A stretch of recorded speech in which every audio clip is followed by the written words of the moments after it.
ഇവിടെ if 5x plus 4y equal to 2, then find 32 raised to x into 16 raised to y. അപ്പോൾ നമ്മളിവിടെ ചെയ്യാൻ തുടങ്ങുന്നത് 32 raised to x കണ്ടുപിടിക്കേണ്ടതാണ് into 16 raised to y equals 32 raised to എക്സിനെ നമുക്ക് 2 raised to 5 the whole raised to x എന്ന് നമുക്ക് എഴുതാം ഇൻറ്റു 16നെ 2 raised to 4 the whole raised to y. Power y തന്നെയാണ്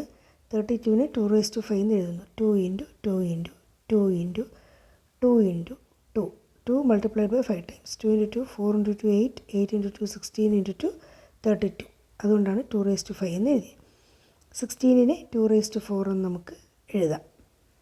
ഓക്കെ ഇനി 2 raised to 5 into x into 2 raised to 4 into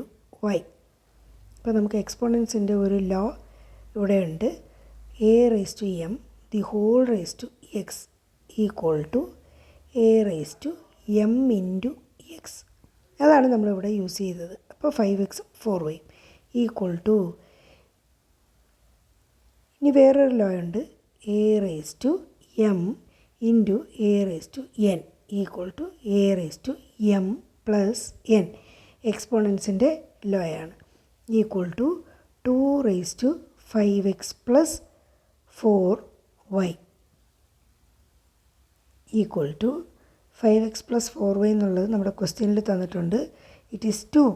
എന്ന് തന്നിട്ടുണ്ട് അപ്പോൾ നമ്മളവിടെ അത് സബ്സ്റ്റിറ്റ്യൂട്ട് ചെയ്താൽ മതി 2 raised to 2 ഈക്വൽ ടു 4 നമ്മുടെ ആൻസർ ഡി ആണ് ഓക്കെ ഇങ്ങനെയാണ് നമ്മൾ സോൾവ് ചെയ്യുന്നത്